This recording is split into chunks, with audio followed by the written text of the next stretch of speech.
नमस्कार दोस्तों, स्वागत है आपका अपना यूट्यूब चैनल सीनियर वाला सर में।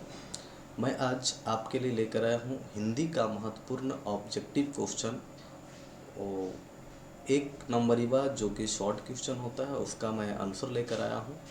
तो आप हमारे साथ बने रहेंगे और आप हमारे लिए देखते रहेंगे पूरे लास्ट तक वीडियो को देखेंगे ताकि आपको महत्वपूर्ण ऑब्जेक्टिव क्वेश्चन हिंदी का क्लास 10th का समझ में आ सके। ये वीडियो जो आज वैसे विद्यार्थियों के लिए जो क्लास 10th के बोर्ड परीक्षा का तैयारी कर रहा हूँ उनके लिए बहुत महत्वपूर्ण होने वाला है। तो चलिए शुरू करते हैं। आज का पहला क्वेश्चन आपके सामने है।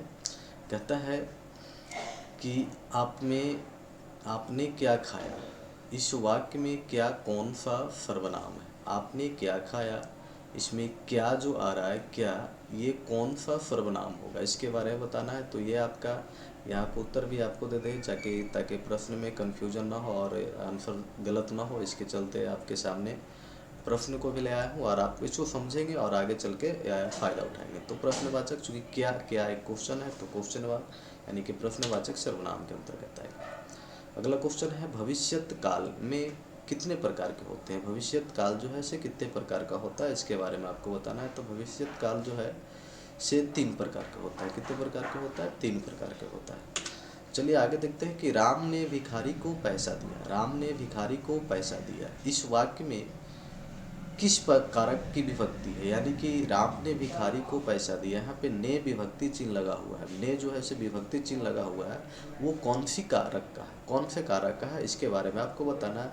क्योंकि राम ने भिखारी एक दूसरे का संबंध बता रहा है, इसलिए संप्रदान कारक होगा। कौन सा कारक होगा? संप्रदान कारक होगा। अगला क्वेश्चन आपके पास में है कि लौह पुरुष में कौन सा समास है। लौह पुरुष में कौन सा समास है, लौह पुरुष किस प्रकार का समास है इसके बारे में आपको बताना है। तो लौह पुरुष चूँकि एक महत्वपूर्ण व्यक्तियों का बोध हो रहा है, इसमें कई सारे सर्वनाम गुण का बोध हो रहा है, इसलिए कर्मधारय प्रश्न होगा। निर्जन, निर्जन में कौन सा उपसर्ग है। निर्जन जैसे कि पता चल रहा है निर्जन, तो निर प्लस जन यानी कि निर जो है से इसमें क्या होगा, निर जो है से उपसर्ग होगा।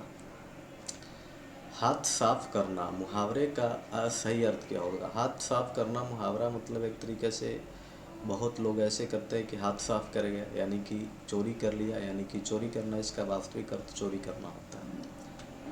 अंतिम में कौन सा उपसर्ग है। अंतिम में कौन सा उपसर्ग है। अंतिम इम आ रहा है, क्या आ रहा है, अंतिम में क्या आ रहा है, इम आ रहा है, इसलिए इसमें कौन सा विसर्ग प्रत्यय होगा, तो इम प्रत्यय होगा। कौन सा प्रत्यय होगा, इम प्रत्यय होगा।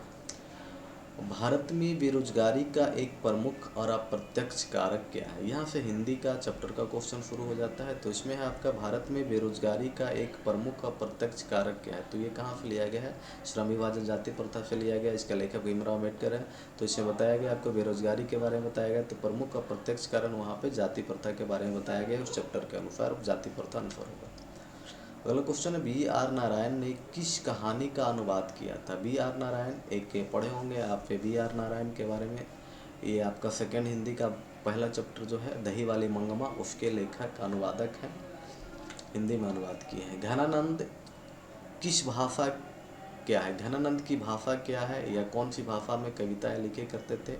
उनका कविता का भाषा क्या था, तो ब्रज भाषा था। चूँकि ब्रज भाषा में वे निवास कर गए थे इसलिए ब्रज भाषा। ढहते विश्वास किस भाषा से अनुदित है। ढहते विश्वास एक कहानी है जो कि आपका सेकंड हिंदी से है। तो ये कौन से भाषा में लिखा गया है इसके बारे में बताया। तो ढहते विश्वास चूँकि उड़ीसा के जनजीवन का चित्रण किया गया तो उड़िया कहानी है। कौन सा कहानी है, उड़िया कहानी है। पपाती को कौन सा रोग था।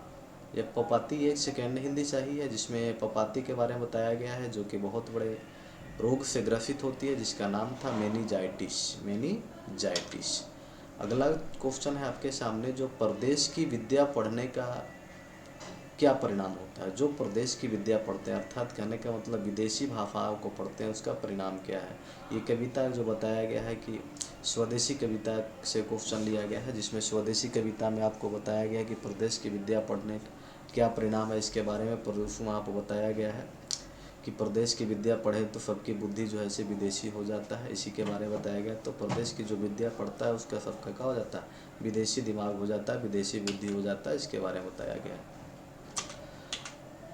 अगला क्वेश्चन आपके पास है चलिए कहाँ पे थे हम लोग, आगे बहुत भाग गया था, तो थोड़ा सा समझ लेते हैं, पीछे चले आते हैं। हाँ, यहाँ से थे हम लोग।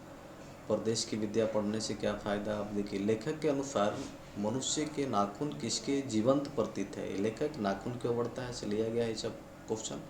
तो वहाँ पे नाखून के बारे में बताया गया। तो नाखून किसके जीवंत प्रतीत बताया जाता है। तो नाखून का जो लेखक है वो पशुवृत्ति का बताएं कि पशु के समान वो अपना जीवन व्यतीत करता है। यानी कि जो नाखून प्रतीक है पशुवृत्ति का प्रतीक है, जो पुराने समय का याद दिलाता है। कवि ने माली मालिन किसे कहा, ये आपका कवि पद है, उसमें से लिया गया है। कवि ने माली मालिन किसे कहा है, तो कृष्ण और राधा को कहा है। कृष्ण और राधा को कहा है। उत्तर भारत से नागरिक लिपि के लेखक कब से मिलने लगे हैं। तो नागरिक लिपि के लेख जो है से कब से मिलने लगे, तो 8वीं शताब्दी में आपका दिया गया है। 8वीं शताब्दी से लगभग लिया गया है। बहादुर एक बहुत अच्छा कहानी है, उसमें से आपको बहादुर को कितने रुपए की चोरी का इल्ज़ाम लगाया गया था। बहादुर को कितने रुपए चोरी का इल्ज़ाम लगाया गया था, इसके बारे में आप कितना रुपया लगाया गया था, 11 रुपये का इल्ज़ाम लगाया गया था। इस क्वेश्चन में आपको देखिए क्या कह रहा है, बुढ़ापे में इंसान बिल्कुल बच्चा बन जाता है। इस वाक्य में बुढ़ापा कौन सी संज्ञा है। बुढ़ापा में बच्चा जो है, इंसान जो है बिल्कुल बच्चे की तरह बन जाता है, इसमें बुढ़ापे कौन सी संज्ञा है, संज्ञा बताना है। तो किस प्रकार की संज्ञा, तो बुढ़ापा ये भाव का व्यक्त कर रहा है, इसलिए भाववाचक संज्ञा होगा। कुछ होगा भाववाचक संज्ञा होगा। विशेषण के मुख्य कितने प्रकार होते हैं, तो विशेषण के 4 प्रकार होते हैं। यदि एक के बाद कोई भी भिन्न स्वर आए तो ए किस में परिवर्तित हो जाता है। तो ए जो है, ए ऊ के बाद कोई भी भिन्न स्वर आता है तो अय में परिवर्तित हो जाता है। अय इसका संधि बनाने का नियम है, इसके बाद अर्पणी। कि इसमें तो कुछ ऑप्शन नहीं था, इसकी वजह से उसको हटा के चलते आगे बढ़ते हैं। किसके अनुसार सेन साहब ने सिद्धांतों को भी बदल दिया था। किसके अनुसार सेन साहब जो थे अपने सिद्धांत को बदल दिए थे। कहानी आप पढ़े होंगे, खोखा। खोखा की कहानी से लिया गया है चैप्टर है, उसमें आपको बताया गया है कि किसके बारे में बताया गया है। 20 के दांत खोखा की में जो गुफा है इसके बारे में कहानी उसमें से लिया गया है। तो इसमें कहता है सेन साहब, चूँकि खोखा के पिताजी थे, तो किसके अनुसार, तो अपने बेटे यानी कि खोखा के अनुसार वो अपने सिद्धांत को ही बदल देते हैं, परिवर्तन कर देते हैं। इस बेटियों के लिए अलग सिद्धांत लगाए हुए थे, जब बेटे हो गया तब उनके लिए सिद्धांत अलग हो गया, यानी कि अपने सिद्धांत नियम को मिटा कर देते बदल दिए थे। अगला क्वेश्चन है, दारिश नामक सोने के सिक्कों से भरा घड़ा किससे मिलता था। किसे मिला था, यह बताना है आपको कि दारिश से नामक सोने के सिक्कों से भरा जो घड़ा मिला था किससे मिला था। तो वारेन हेस्टिंग को मिला था, वारेन हेस्टिंग को मिला था। नगर कहानी किस लेखक द्वारा रचित। नगर कहानी जो लिखा गया है, नगर कहानी सेकंड हिंदी में कहानी है, उसको किसके द्वारा लिखा गया है, तो सुजाता के द्वारा लिखा गया है। हरिरास किसकी रचना है। हरिरास एक ग्रंथ है जिसकी रचनाकार नानक है, गुरु नानक जी हैं। तो इस प्रकार का हमारा क्वेश्चन आज के लिए यहीं तक। यदि आपको वीडियो अच्छा लगा तो लाइक करें, शेयर करें, कमेंट करें और अपने उन सभी दोस्तों तक शेयर करें जो बोर्ड परीक्षा की तैयारी करना चाह रहे हैं। आज का एक ऐसे ही वीडियो था जिसमें क्लास आप रेगुलर चालू किया जाएगा। आपको रेगुलर सब्जेक्ट वाइज सब्जेक्ट सभी सब्जेक्ट का जो है से क्लास ऑब्जेक्टिव कराया जाएगा और विशेष टॉपिक पर भी ध्यान दे करके ही सब्जेक्टिव पर फोकस किया जाएगा और ऑब्जेक्टिव को भी कराया जाएगा। तो आज के लिए यहीं तक, धन्यवाद।